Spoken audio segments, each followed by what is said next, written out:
On the 20th of October 2020, many Nigerians trooped out in their numbers. In fact, it started from the first day of the month of October 2020, and they protested, demanding for end of a department of police called SARS.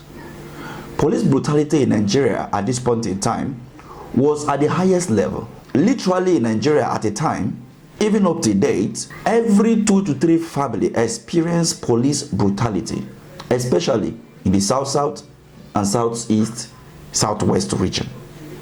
This became a norm, and in fact, during the protests in Nigeria, it was not only Nigeria that was protesting for end of police brutality. We had or saw what happened in the US, where a black man was murdered by a police officer. We saw the yellow protests in France and many other countries across the world. But Nigerian protests, it was deadly. This was a protest that was meant to bring police, if police were actually the friends of Nigerian citizens. But of course, they are not. They are actually the enemy of Nigerians. And for that reason, we saw the massacre that was carried out right in Lekki toll gate 5 years down the line. It happens that Nnmadi Kalu, who was arrested and flew to Nigeria from Kenya, Omole already decided to, arrange a protest on this particular day. All of you know, for those who have been following me for a while now, that I have been talking about this issue, that this protest should not be today. For the fact that we lost many people at Lekki toll gate, let's honor them. And we can do any Nnamdi Kanu protest any other day, but not today. But hell no, they went ahead. Some people tagged me with some names, but I don't care. But let's look at this carefully. Today in Abuja, an electric barricade was used to stop the peaceful Nigerians protesting for the release of Nnamdi Kanu. You can see the young man on yellow vest running to switch it off so that they can help the young man who drove into that barricade. So the plan is just clear. They want to go and off it. They want to go and off it. That electric wire they shock. If Nigerians are not stupid, how can you do this kind of thing for road? Oh, see, can you imagine? Therefore, I now say there is no work. So people will stay for house. See, that electric listen, they don't go off them because that in touch and are shocking. Now, that is what they are saying in that video. Remember, I am not there. It was not me that recorded that particular video. But the video is trending on social media right now. Good. And from the look of things, you can see that somebody was running. After he tripped it off, those people were able to cross to the other side. So, obviously, that was an electric barricade. The plan was clear. We don't need to face them, shout, and no. Let's just mount. How we not as in, will it even surprise you if some how did they used to call that? There's this weapon military use. I've forgotten the name. It's not grenade. That one that they used to plant on the ground. When you match it, it will explode. How am I sure? How are we not sure that those things were even planted in some places in Abuja? If this can be used on a road, so an innocent person who is protesting and comes to that area will just go and touch it and be electrocuted. We have counter protestants who were never tear gas, who were never arrested. But are they not protesting? Somebody may sit comfortably and be putting his hand on his jaw and be watching me right now. And one of the things that he will be saying is, come on, they were warned not to protest around the secretariats, finance, and all of that.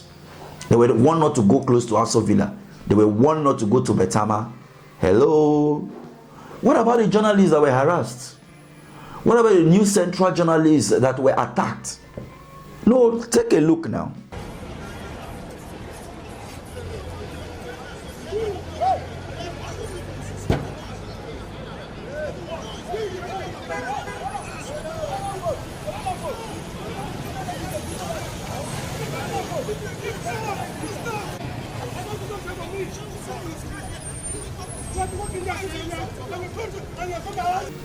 And before we continue, I want every one of you to support this young man who is trying to make history by riding a bicycle all the way from Nigeria to the United States. Officially, we are in Guinea-Bissau. We started this journey in Nigeria, Benin, Togo, Ghana, Cote d'Ivoire, Liberia, Sierra Leone, Guinea, and today we are in Guinea-Bissau.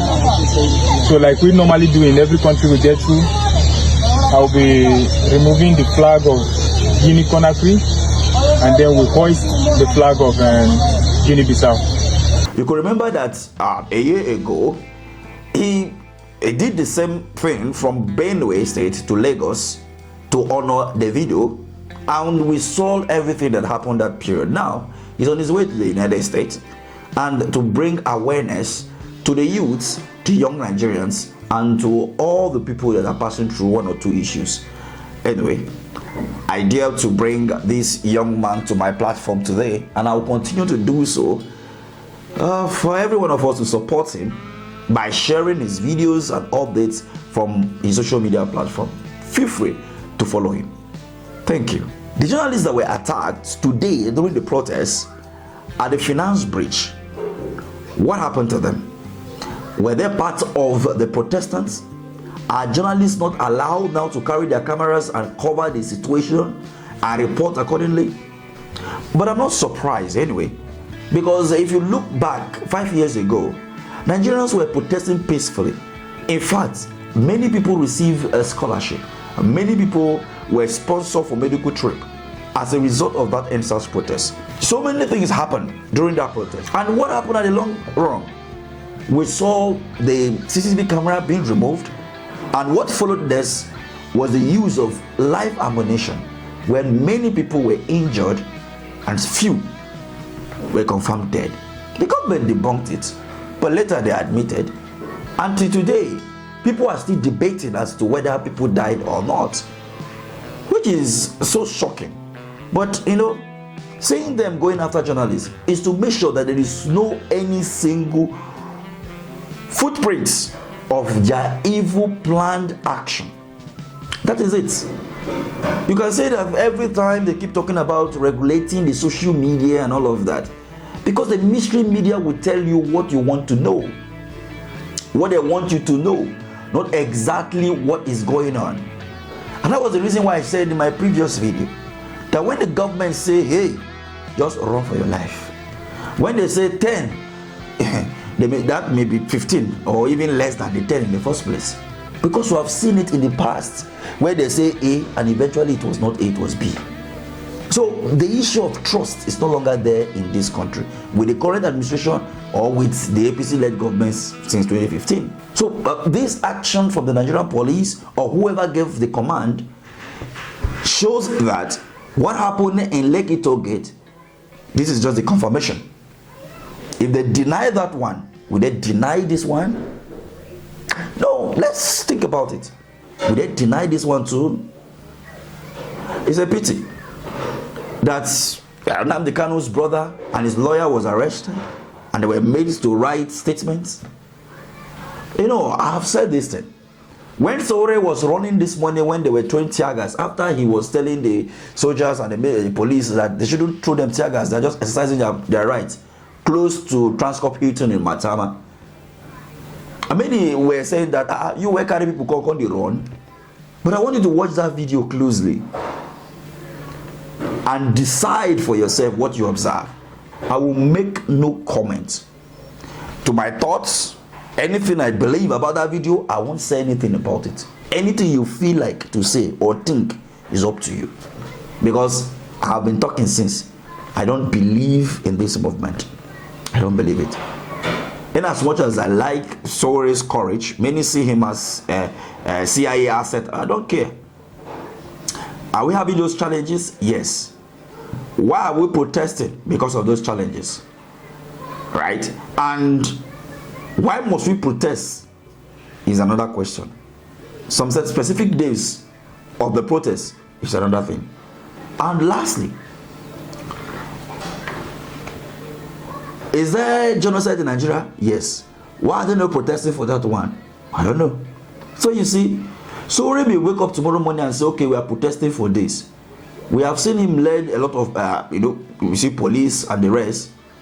But what happened afterward? That's another different question. So he may be trying in terms of creating an awareness through the means of protest, but I think we need to re-strategize better and to make sure that we protest to the end, we set a goal and achieve it.